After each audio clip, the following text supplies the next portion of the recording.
Bharatiya Janata party में दो बड़े क्षत्रपों की ज्वाइनिंग हुई है दिल्ली मुख्यालय में। यह सीधे तौर पे एक बड़ा जवाब है नरपत सिंह राजवी को दिया कुमारी का। जी हां, दिया कुमारी को जब विद्याधर नगर से टिकट दिया गया बीजेपी की ओर से और नरपत सिंह राजवी का जो जैसे राजेंद्र गुढ़ा की भाषा में कहते हैं समाचार समाप्त किए गए बीजेपी की ओर से, तो उन्होंने एक बयान दिया और मुगल खानदान वाली बात कहते हुए राजनीतिक फिजाओं को अलग तरीके से गर्माहट दी। इसके बाद में दिया कुमारी की ओर से बड़ा खामोश सधा हुआ बयान आया और आज उन्होंने मेवाड़ के पूर्व राज परिवार के जो सदस्य हैं विश्वराज सिंह मेवाड़ और लोकेंद्र सिंह कालवी के पुत्र भवानी सिंह कालवी जो कि अंतर्राष्ट्रीय स्तर के पोलो खिलाड़ी हैं, उनको बीजेपी ज्वाइन करवा के एक सीधा सा और सधा सा मैसेज दिया है। इस मैसेज के क्या आउटकम आएंगे, इसके इतिहास में क्या है, वर्तमान क्या है और भविष्य क्या है, इस पे आज बात करेंगे राजनीतिक विश्लेषण के कार्यक्रम में कि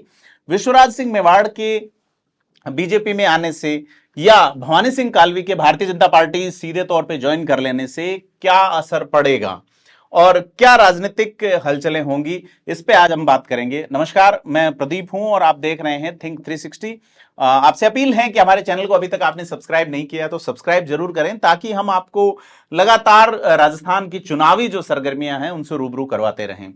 तो जैसा आपने आज देखा कि भारतीय जनता पार्टी के मुख्यालय में कई बड़े नेता, जिसमें अर्जुन राम मेघवाल रहे, जिसमें दिया कुमारी खुद थी, साथ ही अरुण सिंह पार्टी प्रभारी, सीपी जोशी प्रदेश अध्यक्ष, तमाम बड़े नेताओं ने इन दो लोगों की ज्वाइनिंग करवाई है।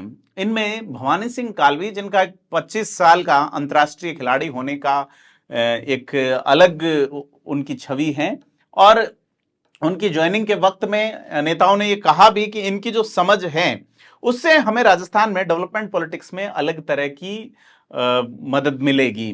भवानी सिंह कालवी अंतर्राष्ट्रीय स्तर के पोलो खिलाड़ी हैं। अपने ज्वाइनिंग से पहले उन्होंने कहा कि मेरे जो अंतर्राष्ट्रीय करियर में मैंने कई वर्ल्ड कप खेले हैं, पाकिस्तान जाके भी पाकिस्तान को हराया है, पाकिस्तान में भी, और 2 बार हराया है, वैसे ही मिलके वो बीजेपी के साथ काम करेंगे।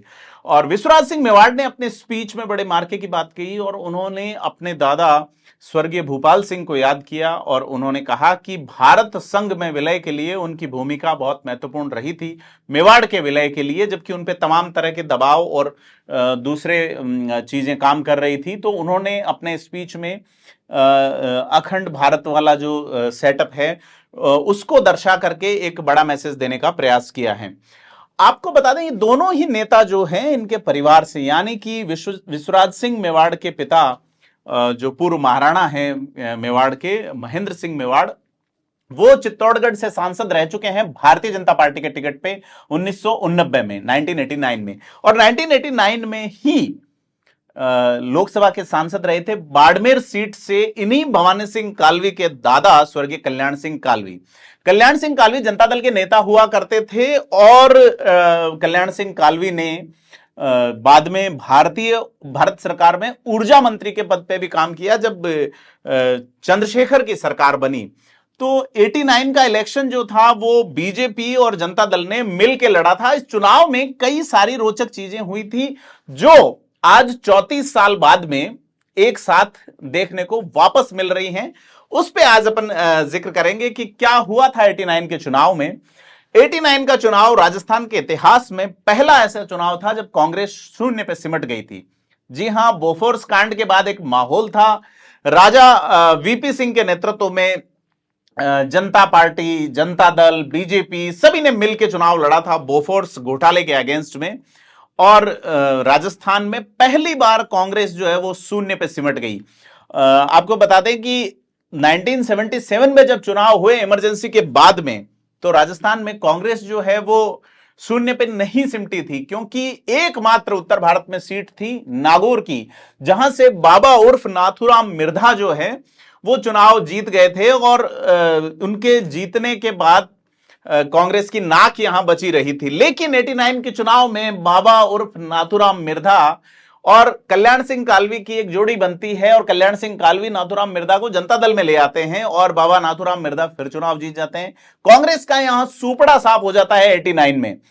तो जो उस वक्त में जो सांसद बने थे उनमें महाराणा महेंद्र सिंह मेवाड़ जो है वो चित्तौड़गढ़ सीट से करीब 1,90,000 से अधिक वोटों से जीते थे निर्मला कुमारी शक्तावत के सामने, कांग्रेस की निर्मला कुमारी शक्तावत के सामने। और इधर जो कल्याण सिंह कालवी थे वो बाड़मेर सीट से विरदी चंद जैन के सामने चुनाव जीते थे। इसी 89 में अभी मौजूदा राजस्थान के मुख्यमंत्री अशोक गहलोत जोधपुर से चुनाव मैदान में उतरे थे, लेकिन वो जसवंत सिंह जसोल के सामने हार गए थे और जसवंत सिंह जसोल के पक्ष में पहली बार जोधपुर राज परिवार ने प्रचार किया। इससे पहले जो जोधपुर के राज परिवार के मुखिया हैं, पूर्व राज परिवार के मुखिया गज सिंह, वो कभी चुनाव प्रचार में नहीं आए थे और उन्होंने चुनाव प्रचार किया। जसवंत सिंह चुनाव जीते और करीब 11-12% के बड़े अंतर से अशोक गहलोत को चुनाव हराया जसवंत सिंह जसोल ने।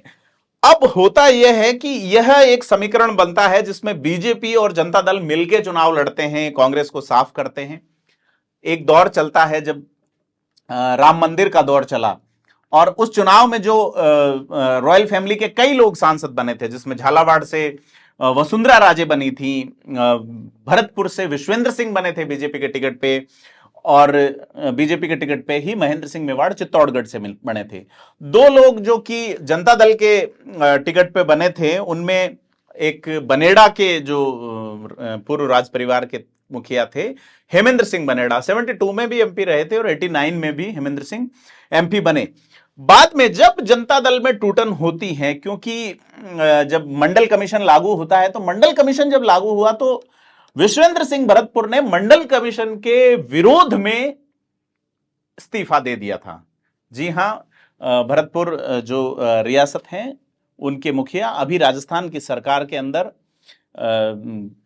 पर्यटन मंत्री हैं और काफी चर्चा में रहता है, अलहदा अंदाज के लिए पहचाने जाते हैं। वो कहते हैं पार्टी इंपॉर्टेंट नहीं है, जनता की सेवा इंपॉर्टेंट है, इसलिए कई बार पार्टियां विश्वेंद्र सिंह भरतपुर ने बदली हैं, लेकिन उनका अंदाज तेवर कायम रहते हैं। तो 89 के बाद जब स्थिति बदली, जनता दल में टूट हो गई, मंडल वाला मामला और राम मंदिर वाले मामले में बीजेपी ने जब उनसे समर्थन वापस ले लिया जनता दल से, तो वीपी सिंह ने इस्तीफा दे दिया और प्रधानमंत्री बनते हैं एक बड़े नाटकीय घटनाक्रम के बाद चंद्रशेखर। और इसी चंद्रशेखर की सरकार में आज ज्वाइन करने वाले भवानी सिंह कालवी के दादा स्वर्गीय कल्याण सिंह कालवी बनाए जाते हैं भारत के ऊर्जा मंत्री। छोटी कैबिनेट बनी थी, लेकिन कल्याण सिंह कालवी को बड़ा कद दिया गया। कल्याण सिंह कालवी यहाँ के प्रदेश अध्यक्ष भी रह चुके हैं जनता पार्टी के। तो और 77 में वो जब विधायक बने उपचुनाव में, बनेड़ा से उपचुनाव में वो विधायक बने थे पहली बार, और उन्होंने यहाँ पशुपालन विभाग में मंत्री के तौर पे भी काम किया। हालांकि बाद में वो 84 में जब चुनाव हुए, 85 में, तो इस चुनाव में उन्होंने बेगाना सीट से जीत हासिल की और वो लगातार अलग तरह की छवि के नेता थे और एक सामाजिक नेता के तौर पे अलग छवि रखते थे। और उस समय राजस्थान की राजनीति में क्षत्रप के तौर पे उभरे हुए नेता यानी बीजेपी के भैरव सिंह शेखावत थे। 89 का वो चुनाव वह चुनाव था जिसने बीजेपी का सिंबल गांव-गांव में पहुंचाया। और इस सिंबल को पहुंचाने के लिए जिन क्षत्रपों का मैंने उल्लेख किया, जसवंत सिंह जसोल, महेंद्र सिंह मेवाड़, कल्याण सिंह कालवी, वसुंधरा राजे, विश्वेंद्र सिंह, इन लोगों को चुनाव मैदान में उतारा, क्योंकि बीजेपी 80 में गठित हो गई थी और 89 तक इतना प्रभावी नहीं हो पाई थी। लेकिन 89 का चुनाव और जनता दल का जो सिंबल था, जो चक्र जो था, वो गांव-गांव में मौजूद था, एक अलग तरह का माहौल था। तो बीजेपी ने उसके सहारे से प्रवेश करती है वो बीजेपी, राजस्थान के गांव-गांव तक बीजेपी पहुंचती है निचले स्तर पर, और उसमें बड़ी भूमिका रही थी कल्याण सिंह कालवी की और महेंद्र सिंह मेवाड़ की भी। और उन्हीं के वंशज दोनों, महेंद्र सिंह मेवाड़ के बेटे विश्वराज सिंह और कल्याण सिंह कालवी के पोते भवानी सिंह कालवी। भवानी सिंह कालवी के पिता का भी अपना एक खुद का अलहदा इतिहास रहा है, स्वर्गीय लोकेंद्र सिंह कालवी का। लोकेंद्र सिंह जिन्होंने करणी सेना बनाई, राजनीतिक रूप से वो सक्रिय नहीं हुए, राजनीति को वो समाज के बाद रखते रहे हैं। यहाँ यह बात कल्याण सिंह कालवी पे भी लागू होती रही है कि उन्होंने पॉलिटिकल जो थिंग्स थी उससे ऊपर समाज को महत्व दिया। या राजस्थान का अगर कोई भी बड़ा आंदोलन हुआ है पिछले कई वर्षों में, कई दशकों में, तो उसमें कालवी परिवार सीधे तौर पे सक्रिय नजर आया है। भले ही शुरुआत में भूस्वामी आंदोलन रहा हो, उसके बाद में जागीरी उन्मूलन और तमाम तरह के आंदोलन, भवानी निकेतन का इश्यू रहा हो, उसके अलावा चाहे पिछली जो वसुंधरा राजे की सरकार थी उसमें आपस में कॉन्फ्लिक्ट जो खड़ा हुआ था जयपुर के पूर्व राज परिवार और सरकार के बीच में, या उसके अलावा आनंदपाल प्रकरण हो, और उसके अलावा चाहे सती प्रकरण हो, लेकिन जो सबसे बड़ी भूमिका कालवी परिवार की रही वो लोकेंद्र सिंह कालवी की ओर से यह डिमांड करना कि पिछड़ों जो उपेक्षित हैं उनको आरक्षण दिया जाए और जो आरक्षित हैं उनको संरक्षण दिया जाए।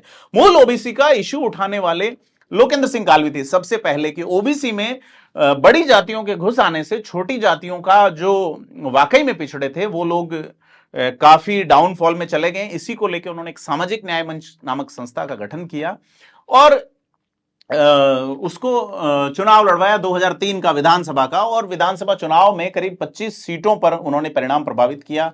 एक सीट पर उनके प्रत्याशी देवी सिंह भाटी जीते कोलायत से, बाकी सीटों पर रिजल्ट इफेक्टेड किया था उन्होंने 25 सीटों पे। 13 जगह कांग्रेस बीजेपी हारी, 12 जगह पे कांग्रेस। इस तरह से एक अलग अलग समीकरण सामाजिक न्याय मंच पे हम पहले एक अलग वीडियो बना चुके हैं जिसमें डिटेल दी थी कि सामाजिक न्याय मंच ने कहां परफॉर्म किया था।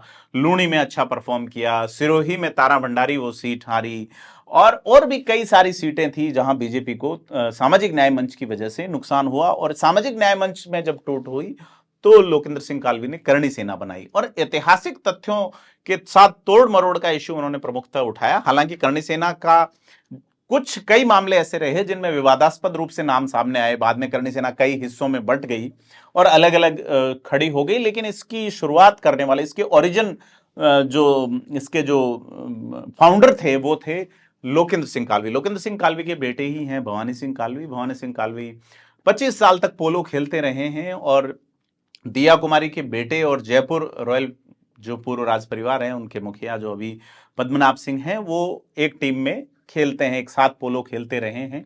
ऐसे में दिया कुमारी ने इन दोनों की ज्वाइनिंग करवा के एक बड़ा मैसेज दिया है और सीधे तौर पे नरपत सिंह राजवी की विदाई के संकेत हो गए हैं। क्योंकि भैरव सिंह शेखावत, जैसे अपन 89 वाली बात करते हैं, 89 में जब जनता दल और बीजेपी ने इतना बड़ा प्रदर्शन किया कि 25 की 25 सीटें जो है वो राजस्थान में कांग्रेस से छीन ली। पहली बार ऐसा हुआ, दूसरी बार ऐसा 2014 में हुआ, फिर 2019 में हुआ, लेकिन सबसे पहले ऐसा 1989 में हुआ था और उस होने में कल्याण सिंह कालवी की बड़ी भूमिका थी और भैरव सिंह शेखावत की भी बड़ी भूमिका थी। लेकिन इसका जो सबसे बड़ा फायदा हुआ वो भैरव सिंह शेखावत को हुआ। बीजेपी का सिंबल गांव-गांव पहुंचा और उसके कुछ ही दिनों बाद जब चुनाव हुए विधानसभा के, तो इसी गठबंधन के तहत भैरव सिंह शेखावत जो है वो राजस्थान के मुख्यमंत्री बनते हैं दूसरी बार। हालांकि बाद में जब राम मंदिर वाला इशू हुआ और बाबरी विध्वंस हुआ तो उसके बाद में यहां राष्ट्रपति शासन लग गया 1 साल बाद, लेकिन भैरव सिंह शेखावत का इतना प्रभाव हो गया था। अब एक स्थिति यह बनती है कि जब जनता दल में टूट हो जाती है, फिर चंद्रशेखर की जब सरकार गिर जाती है और 91 के चुनाव वापस होते हैं, तो ऐसा कहा जाता है, ऐसी चर्चाएं चलती हैं, लोकेंद्र सिंह कालवी के जो साथ रहे लोग, कल्याण सिंह कालवी के साथ रहे जो लोग, वो बताते हैं कि भैरव सिंह शेखावत ने उन्हें वादा किया कि आप बाड़मेर जाइए, बाड़मेर मैं फार्म भराने आऊंगा, लेकिन ऐसा हुआ नहीं और टिकट दे दिया गया मुनि कमल विजय को। जी हाँ, जैन समाज बहुतायत में है वहां पे बाड़मेर में और बीजेपी का एक वोट बैंक भी है, और इधर कांग्रेस ने दे दिया रामनिवास मिर्धा को। तो बाबा नाथूराम चाहते थे कि भैरव सिंह शेखावत के बातों में आने की बजाय जो कल्याण सिंह कालवी है वो कांग्रेस ज्वाइन करें, और क्योंकि नाथूराम खुद कांग्रेस में लौट गए थे 91 के चुनाव में और वो जीते भी, और उन्होंने लास्ट तक सिंबल रोके रखा, लेकिन बाद में उन्हें सिंबल रामनिवास मिर्धा को देना पड़ा। मिर्धा बाड़मेर से चुनाव जीत जाते हैं, कमल विजय को बीजेपी दे देती है और कल्याण सिंह कालवी का करियर समाप्त हो जाता है। 70, 71, 72 हजार वोट वो लाते हैं। लेकिन इस घटनाक्रम के बाद में कल्याण सिंह कालवी का मुंबई में असामयिक निधन हो गया और उसके बाद में एक लंबे समय तक शांत रहने के बाद फिर लोकेंद्र सिंह कालवी सक्रिय होते हैं। लोकेंद्र सिंह कालवी पहले बीजेपी ज्वाइन करते हैं, उसके बाद में वो कांग्रेस की ओर जाते हैं, फिर बसपा में जाते हैं, लेकिन कहीं भी राजनीतिक रूप से सेट नहीं हो पाते, क्योंकि राजनेता होने से पहले वो एक सोशल लीडर थे। उनकी एक सोशल एक्सेप्टेबिलिटी थी, एक्सेप्टेंस थी। हालांकि कुछ संगठनों से उनके राजनीतिक या तात्कालिक मुद्दों पे विवाद भी रहे, लेकिन वो अपनी लाइन पे हमेशा अडिग रहे, वो अपनी टीम को हमेशा महत्व देते रहे अब उनका जब इस साल के शुरुआत में एक लंबी बीमारी के बाद निधन हुआ तो उनके बेटे भवानी सिंह कालवी को राजनीतिक आधार देने के लिए बड़ी स्तर पे कोशिशें हुई हैं और इन कोशिशों में आज जो है वो जाके फुल स्टॉप लगा है कि किस तरह से भवानी सिंह कालवी ने भारतीय जनता पार्टी ज्वाइन की और इस ज्वाइन करने के बाद वो आगे पॉलिटिक्स को अपनाते हैं, क्योंकि भवानी सिंह कालवी जो है उनका ससुराल मेवाड़ में है और उनके जो ससुर रहे हैं वो पहले 2 बार एमएलए रह चुके हैं नाथद्वारा सीट से, और विश्वराज सिंह मेवाड़ जो है उनके पिता चित्तौड़गढ़ से रह चुके हैं एमपी। लेकिन ऐसा कहा जा रहा है कि विश्वराज सिंह जो है वो अब की बार नाथद्वारा सीट से चुनाव लड़ेंगे। ऐसे में सीधे तौर पे जो मुश्किलें होंगी वो सीपी जोशी के लिए होंगी। लेकिन उस सीट से क्या भवानी सिंह कालवी की पत्नी लड़ेगी या भवानी सिंह कालवी लड़ेंगे या विश्वराज सिंह लड़ेंगे, तो बड़ी संभावना है विश्वराज सिंह की लगती है कि वो नाथद्वारा सीट से विधायक का चुनाव लड़ेंगे। और विश्वराज सिंह के आने से जो है वो पूरे मेवाड़ के समीकरण बदलेंगे। गुलाबचंद कटारिया जैसे एक बड़े क्षत्रप को असम का राज्यपाल चलते सत्र में बनाए जाने के बाद बीजेपी में एक जो वैक्यूम आया था, वो वैक्यूम विश्वराज सिंह के बीजेपी में आने से पूरा हो सकता है, क्योंकि जो मेवाड़ में जो एसटी की सीटें हैं या बाकी सीटें हैं उस पर राजपूत प्लस ब्राह्मण, खास करके मावली सीट, खास करके चित्तौड़गढ़ सीट, राजसमंद, नाथद्वारा, ये बड़ी जो सीटें हैं, उदयपुर जिले की एसटी सीटें, तो ऐसा बताते हैं 5 से 7 एसटी सीट है जहां ब्राह्मण और राजपूत वोट मिल के निर्णायक वोटर हैं, जहां रिजर्व्ड हैं। वहां अगर इस गठबंधन से बीजेपी की ओर जाते हैं तो सीधे तौर पे कांग्रेस को एक बड़ा झटका है और बीजेपी ने इसी तैयारी के साथ में एक बड़ा कदम उठाया है। और अब देखना है कि नरपत सिंह राजवी, जिनको आश्वासन दिया गया है कि बीकानेर पूर्व से आपको दिया जा सकता है, लेकिन वहां भी लगातार 3 बार विधायक रह चुकी सिद्धि कुमारी का टिकट है, कैसे कटेगा? बीकानेर के लोग राजवी को स्वीकारेंगे नहीं स्वीकारेंगे अलग बात है, लेकिन दिया कुमारी ने एक माकूल जवाब नरपत सिंह राजवी को दिया है। और अगर अपने हिस्ट्री की बात करें, इतिहास की बात करें अंत में, तो आपको याद होगा कि जब हल्दी घाटी का युद्ध था तो उसमें जयपुर के जो मुखिया थे वो सामने थे और 2 भाई थे जिनमें एक महाराणा प्रताप थे, दूसरे शक्ति सिंह थे। दोनों एक जगह मिलते हैं और परिणाम बदलता है, वहां पे परिणाम अलग रहता है, लोग उसे इतिहास में पढ़ते हैं। अभी जो महाराणा प्रताप के वंशज हैं और दूसरे कालवी जो कि शक्ति सिंह के वंशज हैं, वो मिलके साथ आए हैं और एक अलग तरह का एक हिस्टोरिकल मोमेंट जो है वो याद आता है। लेकिन यह हिस्टोरिकल मोमेंट, यह बातें, यह जो दावे हैं, ये किस तरह से एक पॉलिटिकल कन्वर्जन में बदलते हैं, यानी वोटों में बदलते हैं, ये देखने वाली बात होगी। क्योंकि मेवाड़ इलाके में किस तरह के समीकरण हैं, आरएलपी पैर पसार रही है या कांग्रेस का अपना एक वजूद वहां पे है, ये तमाम चीजें देखते हुए सारी ही पार्टियां कोशिश कर रही है, छोटी छोटी पार्टियां भी खड़ी हो रही हैं। और एक बड़ा सवाल यह है कि जनता सेना के रणधीर सिंह भिंडर जो सोच रहे थे बीजेपी में आने की, अब उनका क्या होगा? ये तमाम सवाल बचते हैं और इन सवालों के क्या माकूल जवाब होते हैं ये जनता ही देगी। 25 नवंबर को जवाब देगी और 3 को उस जवाब का पिटारा खुलेगा। लेकिन आपसे अपील है कि आपको अगर लगता है कि इसमें क्या हुआ है या क्या होगा, तो आप हमें कमेंट बॉक्स में जरूर बताएं और साथ ही सब्सक्राइब करें थिंक 360 को।